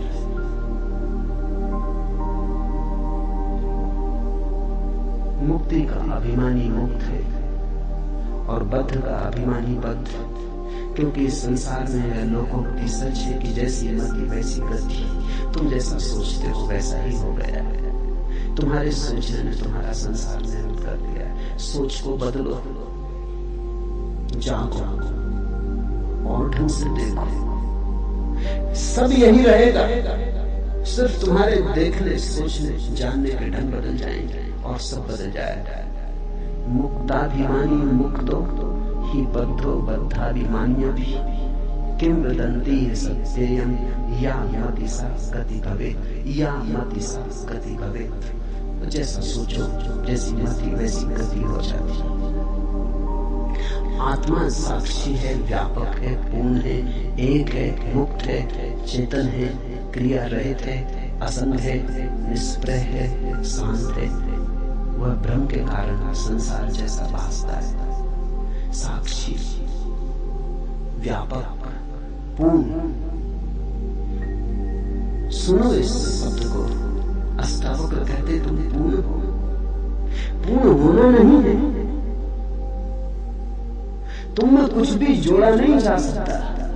तुम जैसे हो परिपूर्ण हो। तुम में कुछ विकास नहीं करना, तुम्हें कुछ सोपान नहीं चढ़ने, तुम्हारे आगे कुछ भी नहीं है। तुम पूर्ण हो, तुम परमात्मा हो, व्यापक हो, साक्षी हो, एक हो, मुक्त हो, चेतन हो, क्रिया रहित हो, असंग हो। किसी ने तुम्हें बांधा नहीं, कोई संग साथी नहीं, अकेले हो, परम एकांत में हो, निष्प्रह हो। ऐसा होना नहीं है, यही फर्क है अष्टावक्र के संदेश का। अगर तुम महावीर को सुनो तो महावीर कहते हैं ऐसा होना है।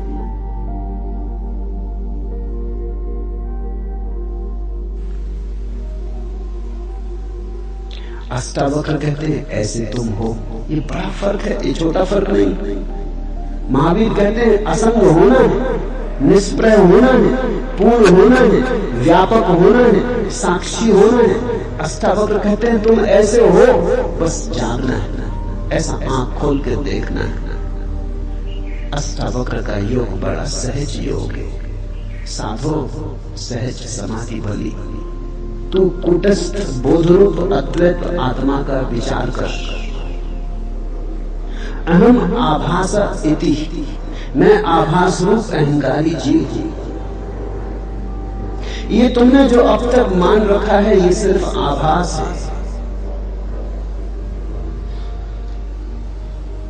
ये तुमने जो मान रखा है ये तुम्हारी मान्यता है, मति है। यद्यपि तुम्हारे आसपास भी ऐसा ही मानने वाले लोग हैं, इसलिए तुम्हारी मति को बल भी मिलता है। आखिर आदमी अपनी मति उधार लेता है, तुम दूसरों से सीखते हो। आदमी अनुकरण करता है। यहां सभी दुखी है, तुम भी दुखी हो गए। जापान में एक अद्भुत संत हुआ, होते ही जैसे ही वो ज्ञान को उपलब्ध हुआ, या कहना चाहिए जैसे ही वो जागा, वो हंसने लगा। फिर वो जीवन भर हंसता ही रहा। वो गांव-गांव जाता, होते ही तो जापान में लोग हंसता हुआ बुद्ध कहते, वो बीच बाजार में खड़ा हो जाता और हंसने लगता। फिर तो उसका नाम दूर दूर तक फैल गया। लोग उससे प्रतीक्षा करते कि होते ही कब आएगा। उसका कोई और उपदेश नहीं था, वो बस बीच बाजार में खड़े होकर हंसता। धीरे धीरे भीड़ इकट्ठी हो जाती और लोग भी हंसने लगते। होते ही से लोग पूछते, आप कुछ और कहो। वो कहता, और क्या करें, नाहक रो रहे हो, कोई हंसने वाला चाहिए जो तुम्हें हंसा दे। इतनी भी खबर लाता हूं कि हंस लो, कोई कमी नहीं है। दिल खोल के हंसो, सारा अस्तित्व हंस रहा है, तुम नाहक रो रहे हो। तुम्हारा रोना बिल्कुल निजी, प्राइवेट, पूरा अस्तित्व हंस रहा है। चांद तारे फूल पक्षी सब हंस रहे हैं, तुम नाहक रो रहे हो। खोलो आंख, हंस लो, मेरा कोई और संदेश नहीं। वो हंसता एक गांव से दूसरे गांव घूमता रहता है। कहते उसने पूरे जापान को हंसाया और उसके पास लोगों को धीरे धीरे हंसते हंसते हंसते झलकें मिलती। वो उसका ध्यान था, वही उसकी समाधि थी। लोग हंसते हंसते धीरे धीरे अनुभव करते कि हम हंस सकते, हम प्रसन्न हो सकते अकारण। कारण की खोज ही गलत है। तुम जब तक कारण खोजोगे कि जब कारण होगा तब हंसेंगे, तो तुम कभी हंसोगे ही नहीं। तुमने अगर सोचा कि कारण होगा तब सुखी होंगे, तो तुम कभी सुखी ना होगे। कारण खोजने वाला और दुखी होता जाता है। कारण दुख के हैं, सुख स्वभाव है। कारण को निर्मित करना पड़ता, दुख को भी निर्मित करना पड़ता। सुख है, सुख मौजूद है, सुख को प्रकट करो। यही अष्टावक्र का बार बार कहना है। बोधस्त्वं सुखं च वीत सुखा सुखी भव, विश्वासमृतम पीत्वा सुखी भव, पीले अमृत हो जा सुखी। मनुष्य पूर्ण है, एक है, मुक्त है। सिर्फ आभास बाधा डाल रहा है। मैं आभास रूप अहंकारी जीव हूं, ऐसे भ्रम को और बाहर भीतर के भाव को छोड़कर तू कूटस्थ बोधरूप अद्वैत आत्मा का विचार कर। अहम आभासा इति वाह्यम अंतरम भावम मुक्तवा। बाहर और भीतर के भाव से मुक्त हो जा। आत्मा न तो बाहर है और न भीतर। बाहर और भीतर भी सब मन के ही भेद है। आत्मा तो बाहर भी है, भीतर भी है। आत्मा में सब बाहर भीतर आत्मा ही है। बाहर भीतर के सब भाव को छोड़कर तू कूटस्थ बोध रूप अद्वैत आत्मा का विचार कर। यह अनुवाद ठीक नहीं है। मूल सूत्र है वाह्यम अंतरम भावम मुक्त्वा। मुक्त होकर अंतर बाहर से त्वम कूटस्थ बोधम अद्वैतम आत्मानम परिभावे। परिभाव कर, विचार कर, ये ठीक नहीं। परिभाव कर कि तू कूटस्थ आत्मा है, ऐसा बोध कर, ऐसा भाव ऐसी भावना में चल। विचार तो फिर बुद्धि की बात हो जाती, विचार तो फिर ऊपर ऊपर की बात हो जाती। सिर से नहीं होगा, ये हृदय से होगा। ये भाव प्रेम जैसा होगा, गणित जैसा नहीं। ये तर्क जैसा नहीं होगा, गीत जैसा होगा जिसकी गुनगुनाहट डूबती चली जाती है गहराई तक और प्राणों के अंतरतम को छू लेती, स्पंदित कर देती। परिभाव कर कि मैं कूटस्थ आत्मा हूं। ये घूमता हुआ चाक नहीं, बीच की कील हूं। कील यानी कूटस्थ।